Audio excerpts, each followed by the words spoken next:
Lep pozdrav vsem skupaj, ponovno z vami Kristi Žmahar in ta teden se vam oglašam, tako kot obljubljeno, z vsebino iz moje prihajajoče knjige Nebesa ne pozabijo.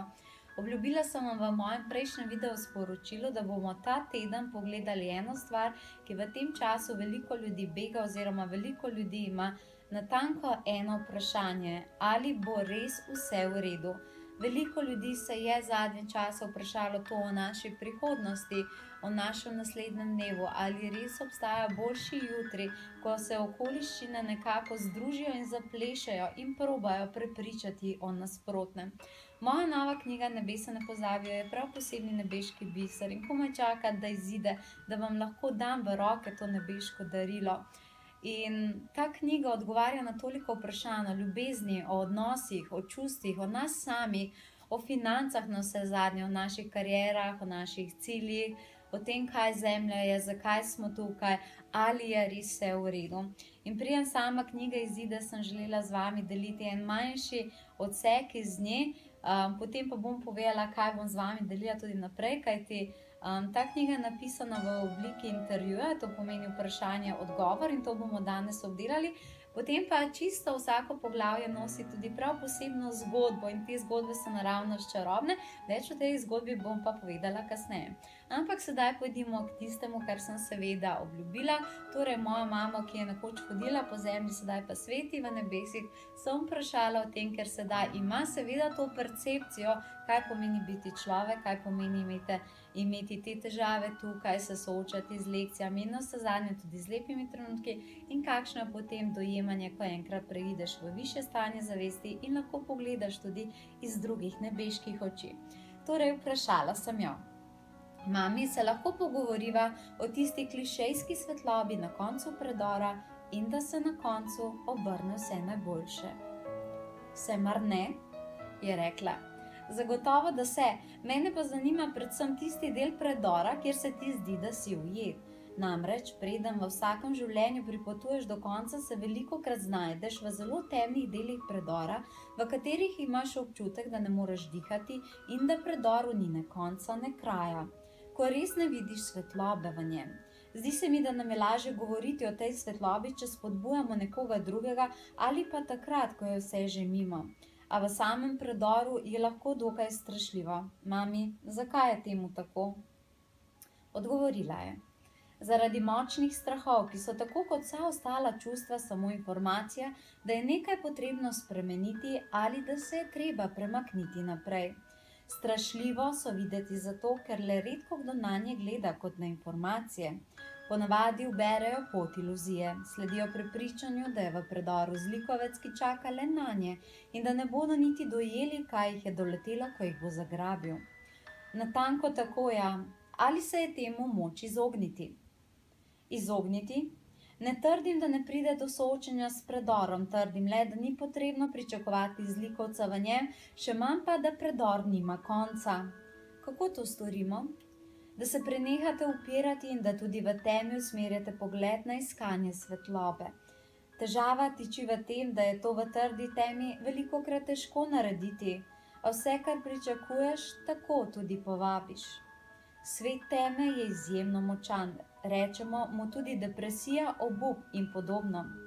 Da, res je, a moraš vedeti, da se nikoli ne zgodi tako, da kar padeš v depresijo, obup ali ostala podobna stanja. Ne? V resnici ne. Vsa energija v vesolju ima neko stopnjevanje, kar še rajši imenujemo širjenje. Tudi tisto, kar se vam zdi, da je nastopilo prehitro, nenadzorovano, je že prej kazalo znake, da se bo zgodilo. Težava je v tem, da je znake težko prepoznati, ko čustva divjajo. Vse dokler se ne znajdete že v predoru, za katerega se zdi, da ni izhoda iz njega. Niste pa bili pripravljeni na predor, kaj šele, da bi vedeli, da vam bo vlak preizkušenj zapeljal vanj. Kako se duša potrudi prebuditi posameznika iz takega stanja? Z budilko. Jo poznate? Preizkušnje. Najprej budilka izbere samo funkcijo vibriranja. Nato izbere funkcijo, ki igra nežno melodijo. Nazadnje izbere tisto, ki lahko poškoduje sluh. Najprej daje samo signale in usmerjanja, nato izbere manjšo lekcijo ali uporabi drugega človeka, da prenese njeno sporočilo. Če pa se posameznik še vedno ne prebudi, duša nazadnje seže tudi po bolj drastičnih potezah, ki ga lahko ustavijo na vseh področjih. Vprašanje je, kako dolgo je nekdo pripravljen riniti z glavo skozi zid. Lahko rečete tudi z glavo skozi predor. In so da rešitve, kaj ne? Kaj se zgodi, če nekomu resnično ne gre dobro v življenju zaradi ogledal iluzije, nato pa začne opazovati, spozna odgovore in končno pride do konca predora tako, da upravlja svoj vlak proti svetlobi. In to je vaše navodilo za ta teden, dragi moji, da se ustavite, da opazujete, da najdete odgovore, kajti ko jih najdete, potem je lahko vse v redu, a morate poslušati sebe. In kaj se zgodi, če poslušate sebe? Kaj se zgodi, če si res sledite? Kaj se zgodi, če si res priznate, kaj si želite in ste pripravljeni potem tudi spreminjati in delati za to? In moja mama je odgovorila, kaj se zgodi potem. Pride do ujetega trenutka. Kaj je to ujeti trenutek?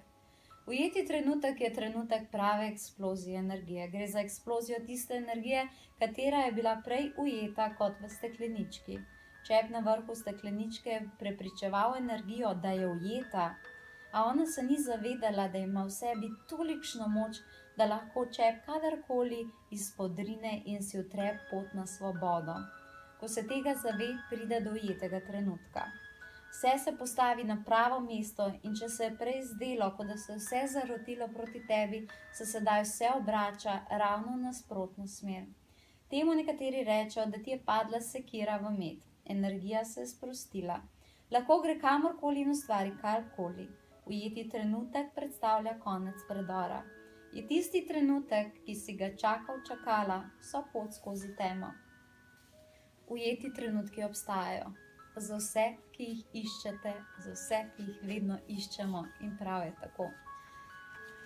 To poglavje se nadaljuje z izjemno zgodbo posebnega človeka, ki mu je ime Matijas, in ta Matijas je ujel svoj trenutek. Njegovo zgodbo vam bom zaupala 11.12. na velikem odru dvorane Smert.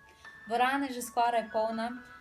Pripravlja se čudovit dogodek, otvoril se bo skrivnostno glasbeno gostjo, ki vam bo povedala zelo ganljivo zgodbo z notami ljubezni. Potem boste slišali zgodbo od Matijasa, novo vsebino, torej iz knjige Nebesa ne pozabijo, in seveda tudi moja malenkost z meditacijo Zvezdni prah za leto 2016 in krasnim predavanjem in sporočilom, ki vas bo navdihnil. Prihaja tudi majhna knjižica za vaše najmanjše torbice ali žepe, kjer boste nebesa lahko nosili s seboj njihova sporočila.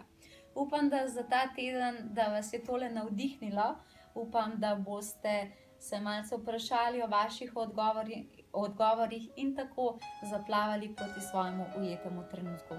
Do takrat, ko se ponovno slišimo, vam želim vse najlepše in adijo!